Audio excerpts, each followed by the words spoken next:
बिस्मिल्लाहिर्रहमानिर्रहीम, अस्सलाम वालेकुम। आप देख रहे हैं programme news today with Tanzeela Mazhar. Programme में आपको खुशामदीद कहते हैं।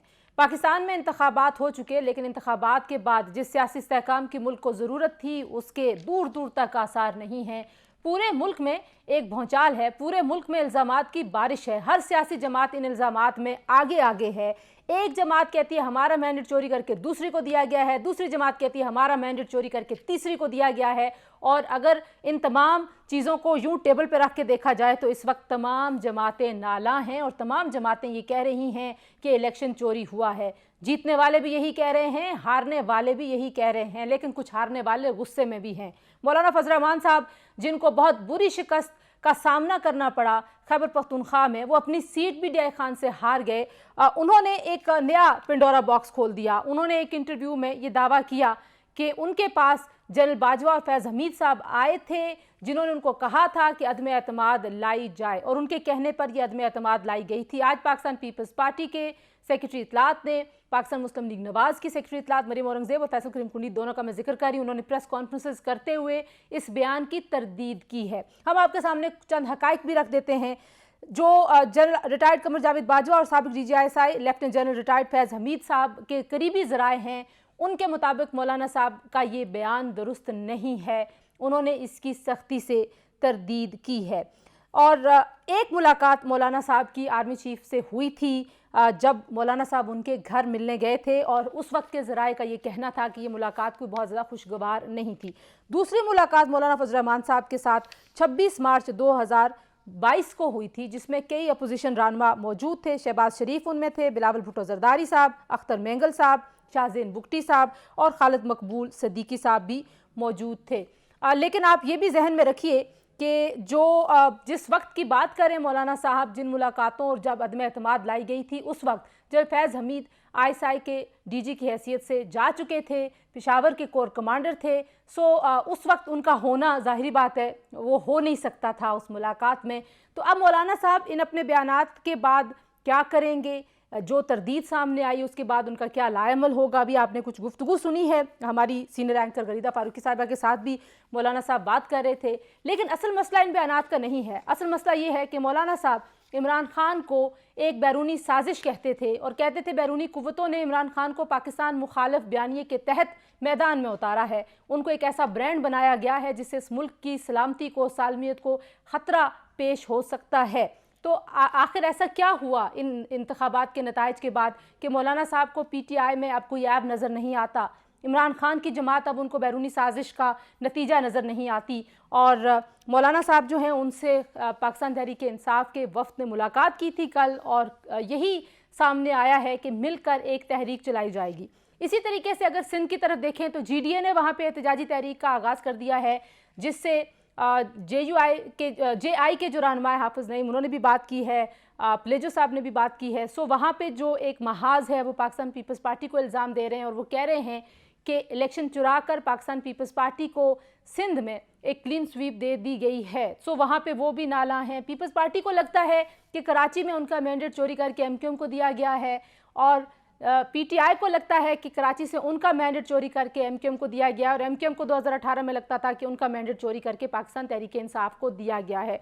तो ये मामला है जनाब, एक पज़ल है, और इस तमाम इल्ज़ामात और इस तमाम चीज़ों की बौछार के बावजूद खैबर पख्तूनख्वा में पाकिस्तान तहरीक इंसाफ ने अपने वज़ीर आला को नामज़द कर दिया है। अली अमीन गंडापुर साहब, जिनकी शख्सियत एक मुतनाज़ शख्सियत है, लेकिन इमरान खान साहब की चॉइसेस हैं, इन चॉइसेस के ऊपर तो कोई सवाल नहीं हो सकता। उमर अयूब साहब को वज़ीर आज़म नामज़द किया गया है। आज उनका एक कन्वेंशन भी था पाकिस्तान तहरीक इंसाफ का, और उन्होंने इस मुबैना धांधली के सबूत मीडिया के सामने रखे हैं। इन तमाम उमूर पर हम बात करेंगे। हर किसी को एतराज़ है, और एक सुप्रीम कोर्ट में दरख्वास्त भी दायर हो गई है। पीर के रोज़ काजी फ़ायज़ ईसा साहब की सरबराही में 3 रुकनी बेंच उस दरख्वास्त की समाअत करेगा, और ये दरख्वास्त इन इलेक्शंस को कलअदम देने के लिए है। क्या पाकिस्तान इस तरह के किसी मामले को अफोर्ड करता है? पाकिस्तान के हालात इस मामले को अफोर्ड करते हैं? दूसरी जानिब पाकिस्तान पीपल्स पार्टी और नून लीग के ज़राए के मुताबिक हुकूमत साजी, काबीना और दीगर मामलात तकरीबन तय हो चुके हैं, उनके ऐलानात होना बाकी हैं। मेरे साथ जो मेहमान मौजूद हैं उनसे आपका तारुफ करवा देते हैं, और उन्हीं से पूछते हैं कि ये जो पज़ल है, ये जो गंभीर सूरत हाल है, ये जो इतने सारे सवालात मैंने उठाए हैं, इन सवालात का जवाब किसके पास है, और मामलात यहाँ से आगे कैसे बढ़ेंगे। हमें ज्वाइन करें जी कामरान मुर्तज़ा साहब JUIF के सेनेटर हैं, सीनियर रहनुमा हैं। बहुत शुक्रिया कामरान साहब। हमारे साथ पाकिस्तान पीपल्स पार्टी की सीनियर रहनुमा शर्मिला फारूकी साहिबा मौजूद हैं और पाकिस्तान तहरीक इंसाफ के रहनुमा शौकत बसरा साहब हमें ज्वाइन कर रहे हैं, जिनका कहना है कि उनका इलेक्शन भी चोरी हुआ है। आप तीनों का बहुत शुक्रिया। गुफ्तगू का आगाज़ में बसरा साहब आपसे करना चाहूँगी। आज आपका कन्वेंशन था, कुछ उसका अहवाल बताइए, क्या तय पाया, कैसी स्ट्रेटजी थी, क्या लाए अमल है, क्या करने जा रहे हैं आप एहतजाज? पहली बात तो ये कन्वेंशन नहीं था, ये इंटरनेशनल मीडिया और पाकिस्तानी मीडिया को ब्रीफिंग दी गई है, जो पाकिस्तान की तारीख के सबसे मुतनाज़ा तरीन इलेक्शन है। जो धांधली तो बहुत छोटा सा लफ्ज है, जो फ्रॉड, झुर्लू और धांधला हुआ है, मुझे भी, मैं पुराना सियासी कारकुन हूँ, मैं कम से कम 93 से ऑनवर्ड तो सारे इलेक्शन मैंने खुद देखे हैं। इतना बड़ा फ्रॉड इलेक्शन, इतना बड़ा अवाम के वोटों पे डाका पाकिस्तान की तारीख में पहली बार हुआ। और तो ये फ्रॉड इलेक्शन जो है ये अटक से इधर उधर है, खैबर पख्तूनख्वा में ठीक है, वहां पे आप हुकूमत बना रहे हैं। ये बलूचिस्तान में, लेकिन हमने एक एक सीट का फैक्ट एंड फिगर आज मीडिया के सामने रखा है। अगर आपका वहां पे कोई नुमाइंदा मौजूद था, चेक कर लीजिए। हमारा क्लेम यह है कि हमारी 180 सीट्स हमारी हैं, 17 सीट मुस्लिम लीग नून की थी जो हमसे छीनी गई, और ये हमने कोई ऐसे हवा में नहीं बताया। हमारा चैलेंज है कि मैं अभी शौकत बसरा, चले आपने मुझे लिया, चूंकि मेरा हल्का NA 163 है, एक एक पोलिंग स्टेशन का मेरे पास फॉर्म 45 है। फॉर्म 45 का मतलब यह है कि आपके पास एक डॉक्यूमेंट है जिसके ऊपर प्रिजाइडिंग और तमाम पॉलिटिकल एजेंट्स के साइन होते हैं। वहां पे मुस्लिम लीग नून भी थी, लब्बैक भी थी, JUI भी थी, जमात इस्लामी भी थी, सबके साइन हुए हैं। हमारा मौकफ यह है, अगर मेरे पास एक एक पोलिंग का स्टेशन मौजूद है, इसी तरह बाकी लोगों के पास भी मौजूद है। हमारे सामने इजाजुल हक को जितवाया गया जो तीसरे नंबर पे था। शौकत बसरा के 1 लाख के करीब वोट थे, मुस्लिम लीग नून के दूसरे नंबर पर थे, 72,000 वोट थे। इसी तरह इजाजुल हक के 58,000 वोट हैं, 40-45,000 से हार रहे हैं, उसको जितवा दिया है। और आपके टीवी के जरिए मेरा चैलेंज है इजाजुल हक को, जब मर्जी बुला लें। इसी तरह फॉर्म 45 ले आए, अगर वो आप फॉर्म 45 दिखा दे तो शौकत बसरा वहीं से माफी मांगेगा और आगे प्रोग्राम छूट के आ जाएगा। कामरान साहब, मौलाना साहब के जो बयानात हैं उनको लेके बहुत ज़्यादा कंट्रोवर्सी इस वक्त मीडिया में और शायद आपके वोटर सपोर्टर में भी काफ़ी इस पे बेचैनी पाई जा रही है। उन्होंने कहा कि जब बाजवा और साबिक DGI जब फैज़ उनके पास आए थे, उन्होंने दोनों हजरात ने और उनके करीबी ज़राए ने इन बयानात की तरदीद कर दी है।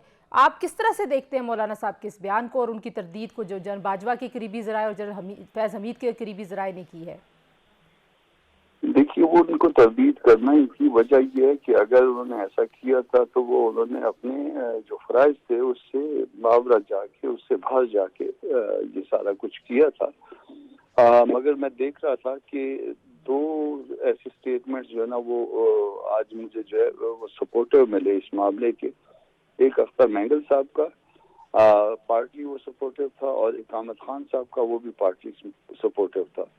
और भी मेरा ख्याल है शायद कोई इसके अलावा भी जो है वो कोई इस स्टेटमेंट को जो है वो कोई सपोर्ट कर रहा हो, मगर मुझे उसका बाकी मजीद जो है वो पता नहीं है। तो ये कंट्रोवर्सी तो यकीनन है इस पे।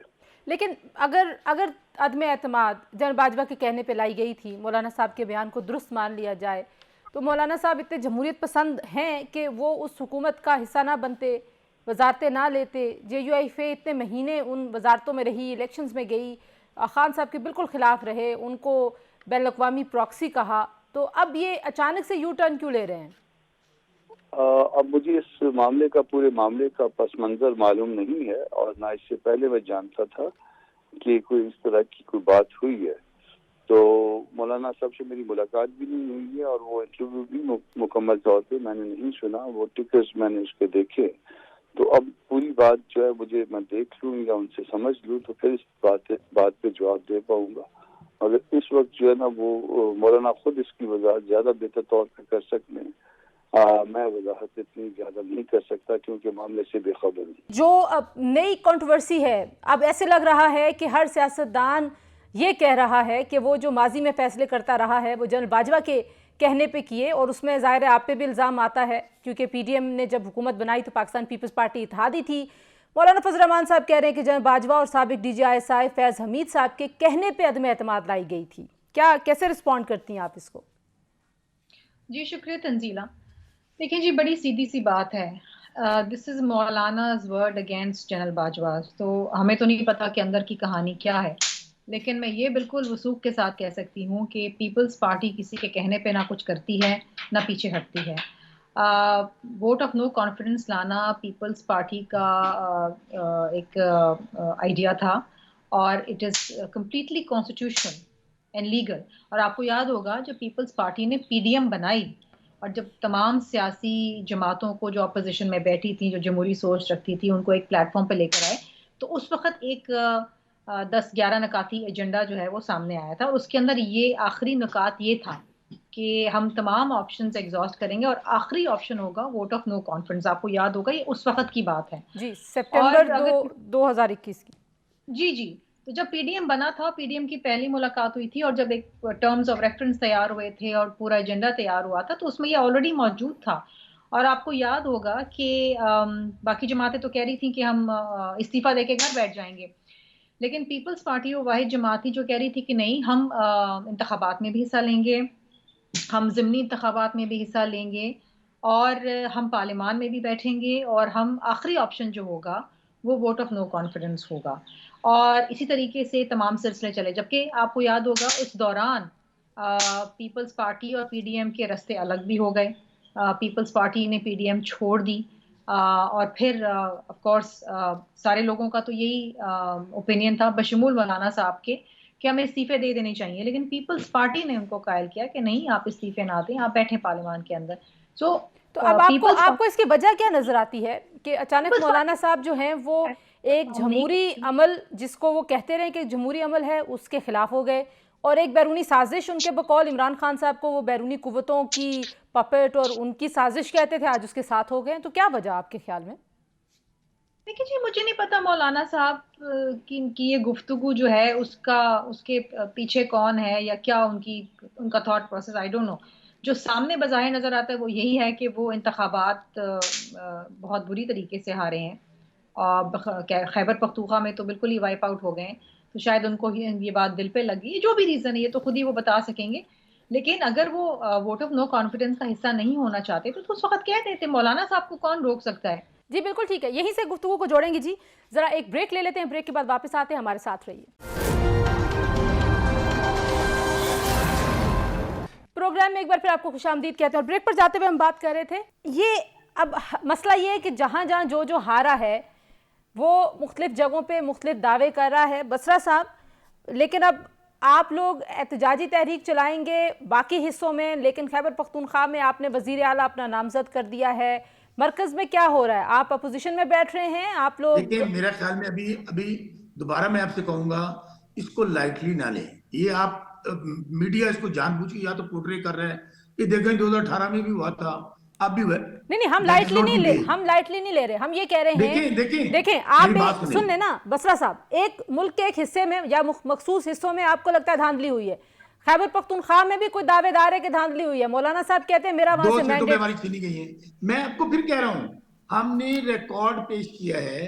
चीफ जस्टिस साहब, मैं आपके प्रोग्राम जरिए कहता हूं कि वो सुओ मोटो नोटिस ले लें, ठीक है, हमें बुला लें, शौकत बसरा को बुला लें। मैं कुरान पाक पे हलफ देता हूं कि शौकत बसरा के साथ दिन दिहाड़े धांधला हुआ है, सीट छीनी गई है। और मैंने ये बात तो चीफ जस्टिस साहब की अदालत में कही है। कल इस्लामाबाद हाई कोर्ट में तमाम साफी मौजूद थे। मैंने कहा जी, मैं हल्फन अपना बयान रिकॉर्ड करवा रहा हूं, और आप आरओ को बुला लें, आप मेरे मुखालिफ उम्मीदवार को बुला लें। वो अगर फॉर्म 45 दिखा दे तो शौकत बसरा आपसे दरखास्त वापस लेके घर चला जाएगा। ठीक है, बात ये नहीं है, बात को समझे आप। ये जो कनेक्ट कर रहे हैं ना आप लोग, कराची में क्या हुआ है, 19 सीटें आलमगीर के वोट थे 1 लाख से ऊपर, वहां पे उसके वोट कर दिए 10,000। ये इलेक्शन थोड़ी था। मैं आपकी ये सारी बातें दुरुस्त, मैं तो ये समझने की कोशिश कर रही हूँ बसरा साहब कि अगर कराची में भी आप कह रहे हैं कि धांधला हुआ है, मुल्तान में हुआ, पंजाब में हुआ, हर जगह पे हो गया, मान लेते हैं, क्या खैबर पख्तूनख्वा में शफाफ इंतखाबात हुए या वहां पे भी धांधली हुई है? अच्छा, पहली बात तो जो आप बात कहना चाहती है ना, मैं समझ रहा हूँ।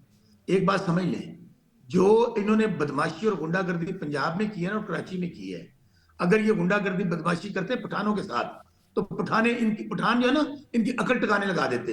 आप कल्चर को समझें। वहां पे 3 सीटें हमसे वहां भी छीनी गई हैं, वहां पे इनको पता था, वहां इनको पता था हमारा। आप ठीक है, पंजाब ने पैगाम दिया, ठीक सुन है। लें, पंजाब ने पैगाम दिया, कराची वालों ने दिया, लेकिन दिया कहां पे? बैलेट पेपर पे।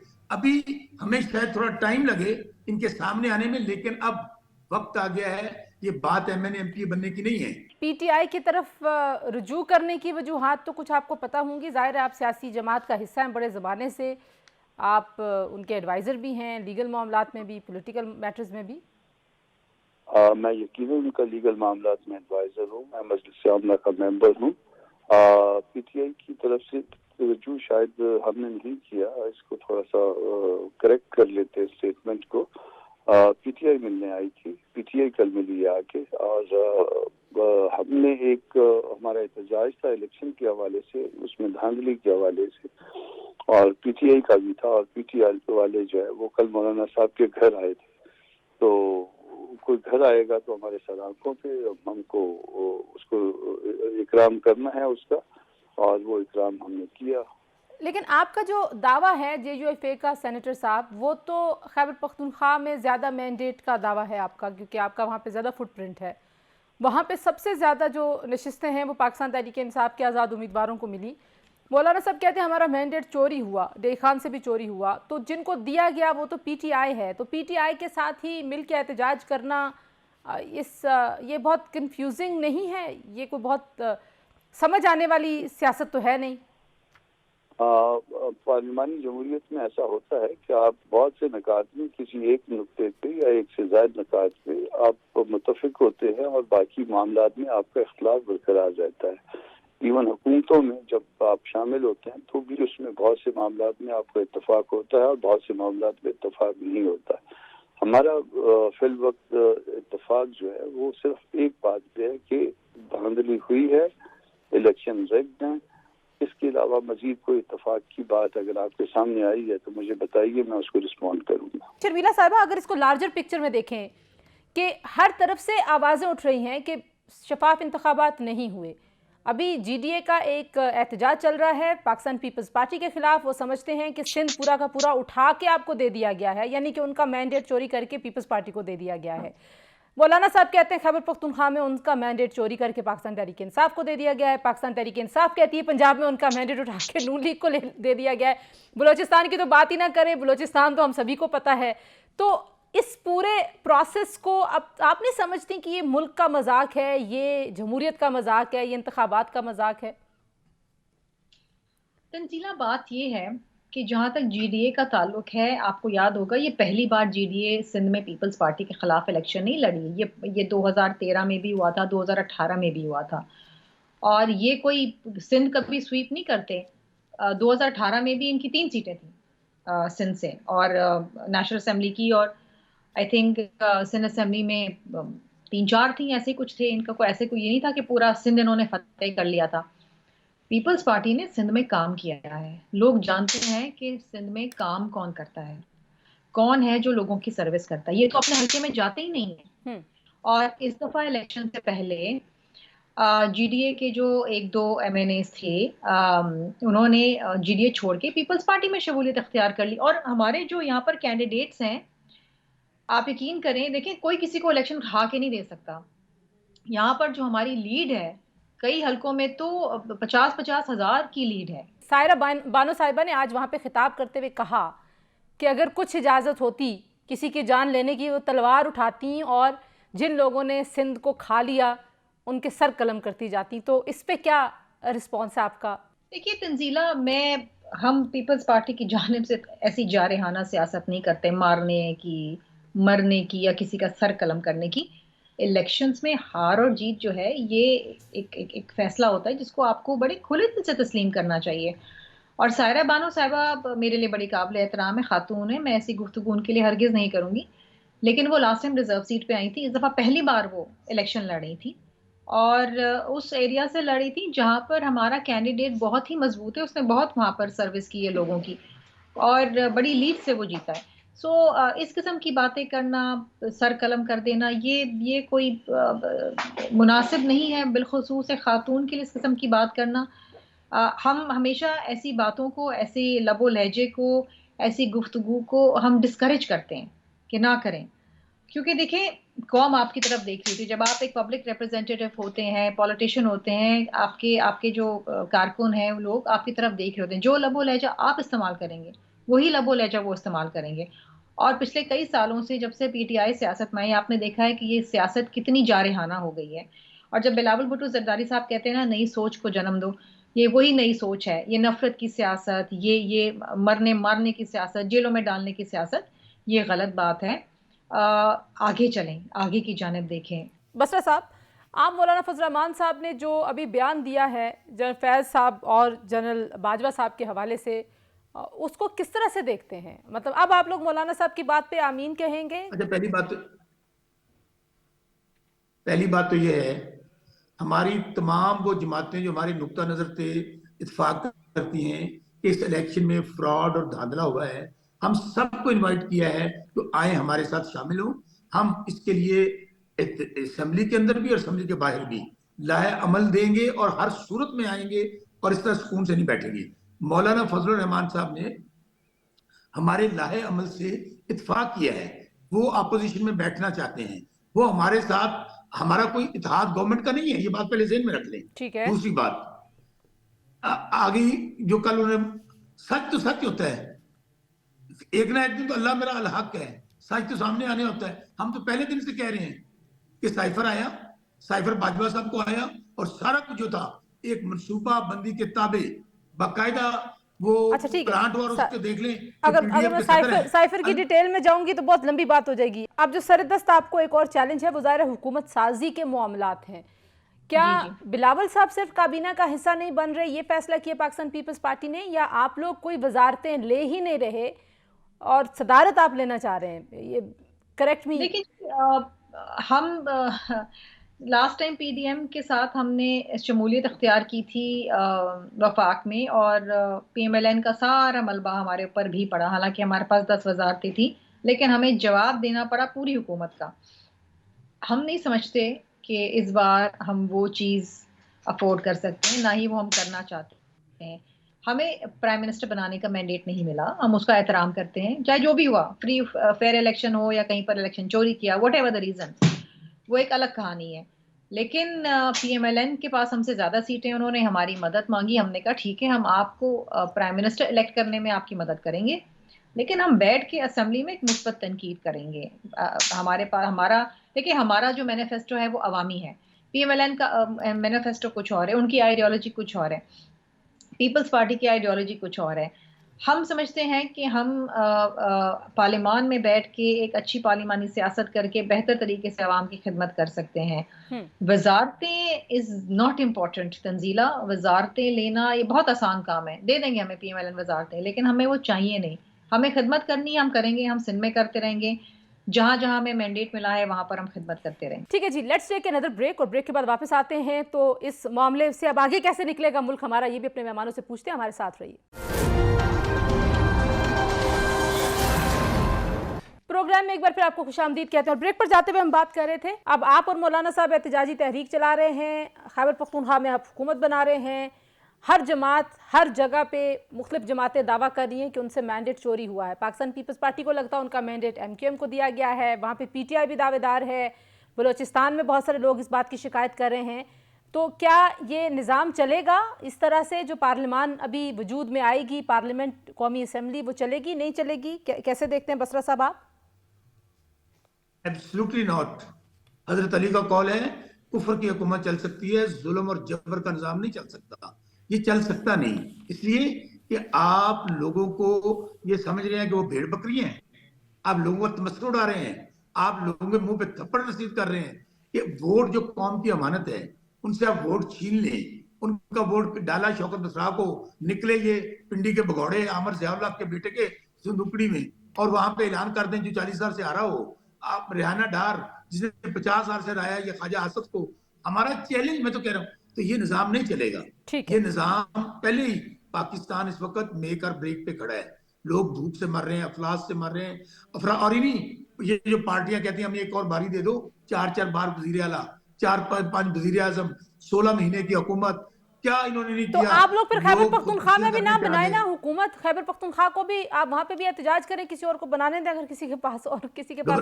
देखो, सुन ले, बिल्कुल आपको परेशान ना हो।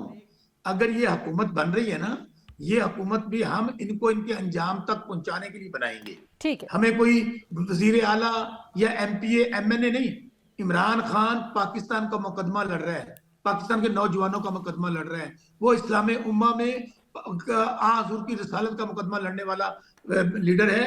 जी उसको ठीक हो गया, वजीर बस आजम बनना होता, ठीक है। वो भी डील कर लेता, वो भी भाग जाता, वो भी डर जाता। नहीं, ये बात ही नहीं है। बिल्कुल ठीक बात निजाम को बदलने की है। है। मौलाना साहब हमेशा इमरान खान को और उनकी जमात को एक फितना और बैरूनी साजिश कहते रहे हैं। ये कैसे अब उसी बैरूनी साजिश और उसी फितने के साथ जाके खड़े हो जाना, चाहे वो किसी एक नुक्ते पे हो, इसका मतलब है कि वो बयानात गलत थे, या मौलाना साहब उनको अब वापस ले रहे हैं उन बयानात को, या JUIF समझती है कि वो बयानात गलत थे, उस वक्त सही बात नहीं कर रहे थे? देखिए, इसके दो हिस्से हैं इस मामले के। एक हिस्सा तो ये है कि इमरान खान साहब भी बहुत कुछ कहते रहे हैं, भले वो खुद वो ऑफेंसिव थे या डिफेंसिव थे, वो भी बहुत कुछ कहते रहे हैं और हमारी तरफ से भी बहुत कुछ उनके अगेंस्ट कहा गया है। कल मौलाना ने एक वजाहत जो उनकी सामने आई है, उन्होंने कहा कि जिस्मों की हद तक जो है वो और बात है और दिमाग की हद तक जो है ना वो और बात है। जिस्मों पे तो हमें कोई उनके एतराज नहीं है, उनकी फिजिक पे, उनकी सोच पे हमको एतराज है। तो वो सोच अगर वो कहीं पे जिन निकात पे मिलती जाएगी, वो उन निकात पे हमारा इत्तेफाक होगा। पार्लियामानी जमहूरियतों में ऐसा यकीनन हुआ करता है। आपको माजी में पीपल्स पार्टी और नून लीग का भी याद होगा, आपको बहुत सारी जमातों के दरमियान इस तरह की तब्स कलामी याद होगी, और उसके बाद उनका इत्तेफाक भी बाज़ निकात पे होना मालूम होगा। सही, आप कह रहे हैं कि सारा का सारा जमहूरी मामला है। आप बस एक छोटी सी आखिरी बात मुझे सेनेटर साहब आप भी बता दीजिए कि अब जो मुल्क को दरपेश चैलेंजेस हैं उसमें ये एहतजाजी तहरीक, जिनको पहले मौलाना साहब समझते थे कि ये सिस्टम को डीरेल कर सकती हैं इस तरह की तहरीक, और आज पाकिस्तान पीपल्स पार्टी ने ये कहा कि हम ऐसी सियासत नहीं करेंगे जो जमहूरियत को या निज़ाम को मफलूज कर दे। तो JUIF अब जिस एहतजाजी तहरीक का ऐलान कर रही है, इसकी क्या नोयत होगी, किस सतह पे होगा, कितना लंबा होगा, और क्या मुल्क के मसाइल को सामने रखते हुए आपको लगता है ये बेहतर वक्त है इस तरह की तहरीक का? देखिए, सिस्टम का आप समझते हैं कि डीरेल नहीं है। डीरेल ना होना जो है वो दस्तूर के मुताबिक, दस्तूर की से जब भी जाए तो डीरेलिंग है, और अगर वो दस्तूर की मुताबिकत में है तो दुरुस्त चल रहा है। तो अगर दस्तूर की मुताबिकत में सिस्टम चल रहा है तो हम सबको जो है ना उसके ऊपर जो है ना वो मिलजुल के उसके हाथ मजबूत करने चाहिए।